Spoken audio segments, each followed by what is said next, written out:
పన్నీర్ బిర్యానీ కావాల్సిన పదార్థాలు మీకు కనిపిస్తున్నాయని కట్ చేసి పెట్టుకోండి. తర్వాత నేను తీసుకుందైతే మలాయ్ పన్నీర్. దాంట్లో ఉప్పు, పసుపు, కారం వేసి బాగా మిక్స్ చేసుకుని ఆయిల్లో ఫ్రై చేసుకున్నాను. కొంచెం గీ కూడా యాడ్ చేసుకోవచ్చు మీకు కావాలంటే. తర్వాత అది మలాయ్ పన్నీర్ కాబట్టి టెక్స్చర్ అంతా పోతుంది. సో అదే ప్యాన్లో పక్కకు తీసుకుని మనకు కావాల్సిన స్పైసెస్ అన్నీ వేసుకుని ఆనియన్, చిల్లీ, టమాటో బాగా కొంచెం మెత్తగా అయ్యేదాకా కొంచెం ఇది చేసుకోవాలి. పక్కన స్టవ్లో ఆయిల్ పెట్టి లెమన్, మళ్ళీ బే లీఫ్, క్లౌస్ అన్నీ వేసి బాయిల్ అయ్యాక రైస్ వేసుకోండి.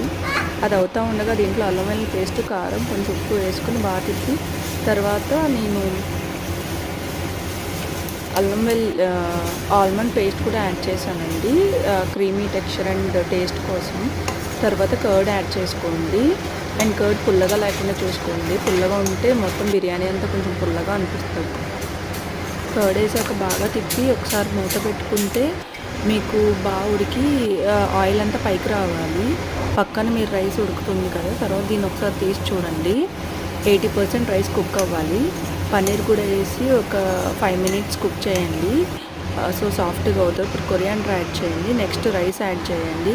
అల్యూమినియం ఫాయిల్ పెట్టి ఒక 10 minutes వదిలితే మీ పన్నీర్ బిర్యానీ రెడీ.